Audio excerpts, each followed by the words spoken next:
Hola y bienvenidos a una nueva inmersión a fondo. Yo estoy lista y con muchas ganas porque hoy tenemos sobre la mesa un material que no te deja indiferente, la verdad. Ya, es de esos textos que te hacen pensar bastante, ¿sí? Totalmente. A ver, se trata de un ensayo filosófico muy sugerente titulado Los pecados del dictador. Lo escribió Gabriel Villaboyellana y es un texto fechado en La Habana en junio de 2016. Eso es. Y bueno, nuestra misión en el análisis de hoy, para quienes nos escuchan, es explorar a fondo la anatomía del poder absoluto. O sea, vamos a diseccionar cómo y sobre todo por qué un líder cruza esa línea invisible. Esa línea que lo cambia todo, claro. Exacto, y se adentra en la tiranía. Y fíjate que lo hace utilizando una lente clásica, pero sorprendentemente reveladora, que son los 7 pecados capitales. Sí, es un enfoque súper original. Pero antes de arrancar con el contenido en sí, yo creo que es vital establecer un poco el marco de nuestra conversación. Claro, importantísimo. Porque, a ver, este ensayo aborda temas sociopolíticos complejos, tienen una fuerte carga histórica y, bueno, por su propia naturaleza, son temas potencialmente divisivos, ¿sabes? Sí, levantan pasiones, claro. Exacto. Así que queremos dejar meridianamente claro a quienes nos acompañan hoy que nuestro papel aquí no es para nada tomar posturas políticas, no estamos validando ideologías de un lado o del otro. No, ¿qué va? Ni estamos señalando a regímenes específicos. Nuestro objetivo es puramente analítico. Objetivo total. Vamos a desgranar los argumentos, las metáforas y los mecanismos psicológicos que el autor expone en su texto. Nada más. Vale, pues con las reglas del juego claras vamos a desgranar esto. Y, a ver, quiero empezar con una imagen que creo que nos va a ayudar a entender el planteamiento inicial del autor, porque es bastante rompedor, la verdad. Sí que lo es, sí. Normalmente, cuando pensamos en una emergencia médica, yo qué sé, un accidente grave donde alguien se está desangrando, pues un médico de urgencias aplica un torniquete. Claro, pura supervivencia. Exacto. Es una medida extrema. Es dolorosa, corta la circulación de tajo y, oye, pone en riesgo la extremidad. Pero la aceptamos sin dudar, porque es la única forma de evitar que el paciente muera en ese instante. Lógico. Pues el autor afirma que en su origen las dictaduras funcionan exactamente así. O sea, dice que no son necesariamente nefastas de partida, sino que a veces surgen como un, digamos, mal necesario. Fíjate que la analogía médica encaja a la perfección con la tesis histórica de este ensayo. El texto argumenta que hay momentos donde una sociedad, pues, se asoma al abismo directamente. Sí. Pensemos en, no sé, escenarios de guerra civil inminente o situaciones donde la anarquía es literalmente la única alternativa que queda. En esos momentos de colapso absoluto, la imposición de una dictadura actúa como ese torniquete que decías. Claro, para frenar la hemorragia, ¿no? Eso es, se necesita un reordenamiento social urgente. Un orden, el que sea, pero un orden férreo para evitar que la convivencia se desintegre por completo. Ya, claro, o sea, aplicas el torniquete, salvas la vida del paciente y luego, pues, en cuanto llegas al hospital y lo estabilizan, se lo quitas para que la sangre vuelva a fluir y el cuerpo sane de forma natural. Exactamente. Esto da un giro bastante oscuro, es cuando el médico que ha puesto el torniquete decide que, oye, le gusta cómo queda. Que se siente cómodo ahí. Sí. Y decide no quitárselo nunca al paciente. Y encima convence a todo el mundo de que si lo afloja 1 milímetro, será el fin de todo. Madre mía. Y es que el autor introduce aquí un concepto sociopolítico escalofriante para explicar cómo demonios se mantiene ese torniquete tan apretado. A ver, cuéntame. Habla de la crisis fabricada. El ensayo plantea que muchas veces estas crisis que justifican la dictadura inicial, pues no son accidentes históricos sin más. ¿No? No. Se dejan escalar deliberadamente hasta llegar a unos límites, o sea, insoportables para la población. El objetivo de forzar este caos es muy concreto. Es el clásico a río revuelto, ganancia de pescadores. Ostras, espera, estamos diciendo que, o sea, que dejan que su propio país arda o colapse económicamente a propósito, solo para luego presentarse ellos como los grandes salvadores. Tal cual. El texto sugiere exactamente esa dinámica, que es, bueno, puramente maquiavélica. Porque una vez que ya tienen el control, que ya han impuesto el orden, el verdadero propósito pasa a ser otro. pasa a ser la salvaguarda de sus propios intereses. Qué fuerte. Sí, intereses que son, predominantemente económicos, pero también ideológicos. Se trata de cobrar, literalmente, dice el ensayo, un peaje continuo a la sociedad, en efectivo, contante y sonante. Vaya tela.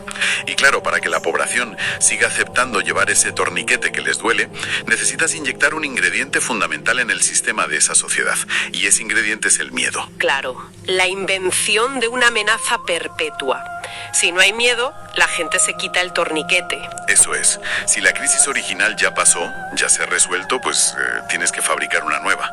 O al menos mantener la ilusión de que el peligro es inminente y está a la vuelta de la esquina. O sea, señalar constantemente a un enemigo, ¿verdad? Da igual si es interno o externo. Totalmente.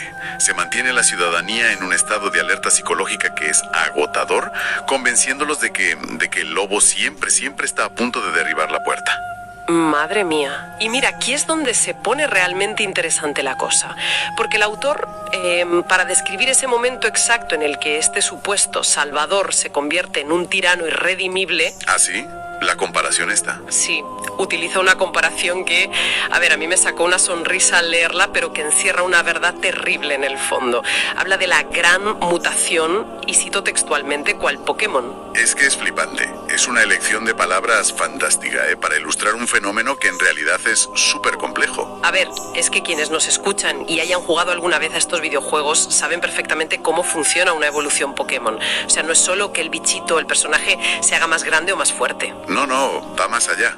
Es que cambia su naturaleza fundamental, sus estadísticas bases se alteran por completo y sobre todo es un proceso irreversible. Un Pokémon no puede desevolucionar. Y esa irreversibilidad es justo el núcleo de la metamorfosis del líder que describe el ensayo. En ese instante de mutación, el individuo, deja de ser un administrador temporal de una crisis. Claro, ya no está de paso. Exacto.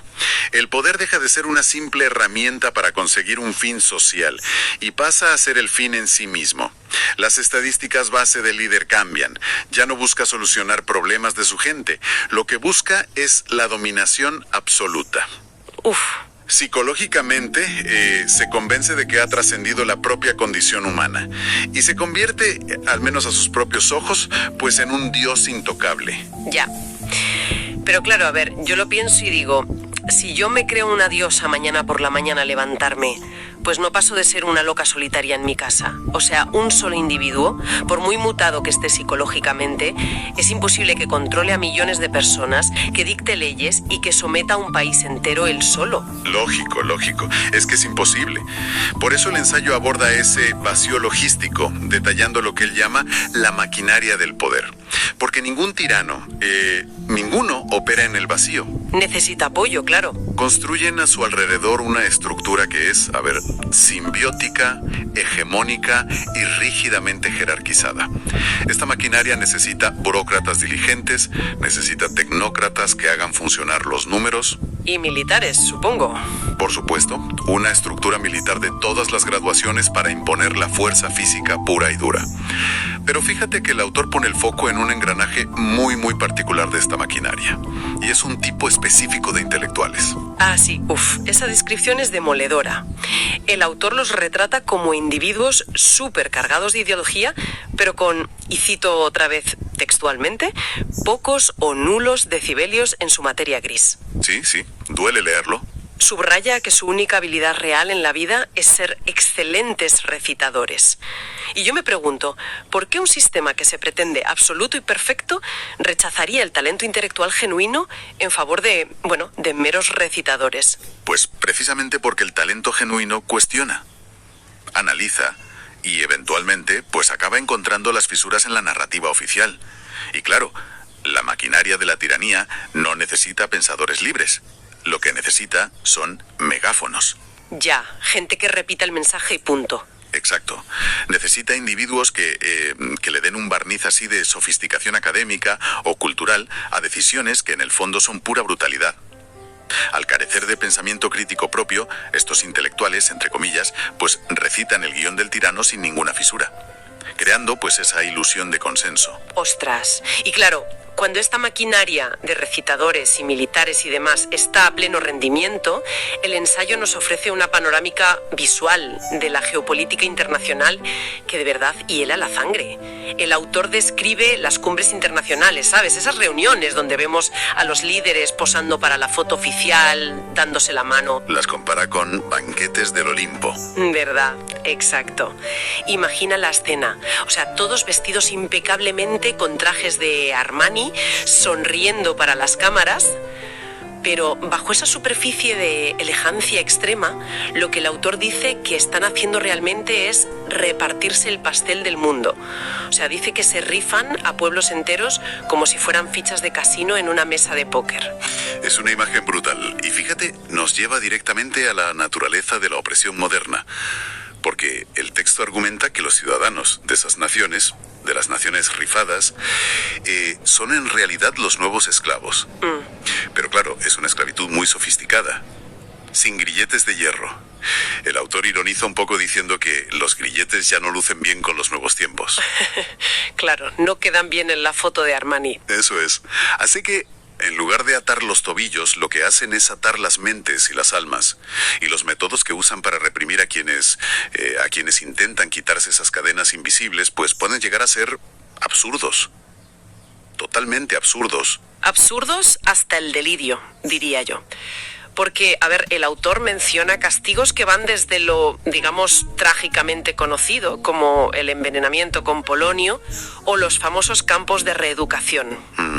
Hasta, bueno, unas acusaciones que parecen sacadas de una obra de teatro surrealista. O sea, menciona que a un disidente lo pueden acusar de cualquier barbaridad, incluso, atención, de provocar la falta de lluvia en el desierto del Gobi. Es que suena a chiste. Suena a broma total.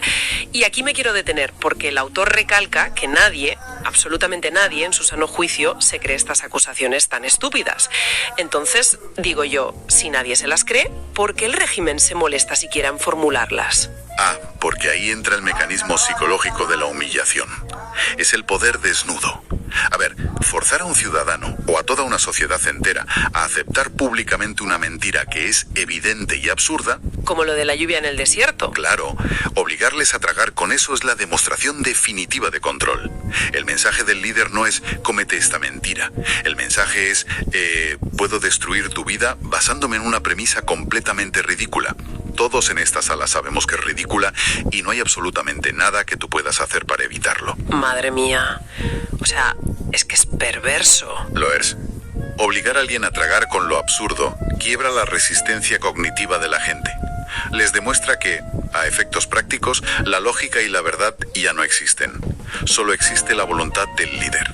Es la aniquilación total de la realidad objetiva. ¡Qué miedo! Y bueno, para entender un poco qué clase de mente es capaz de orquestar esta aniquilación, el ensayo entra en la que es su tesis central, que son los pecados. Eso es. El autor agrupa estos comportamientos bajo el paraguas de los 7 pecados capitales.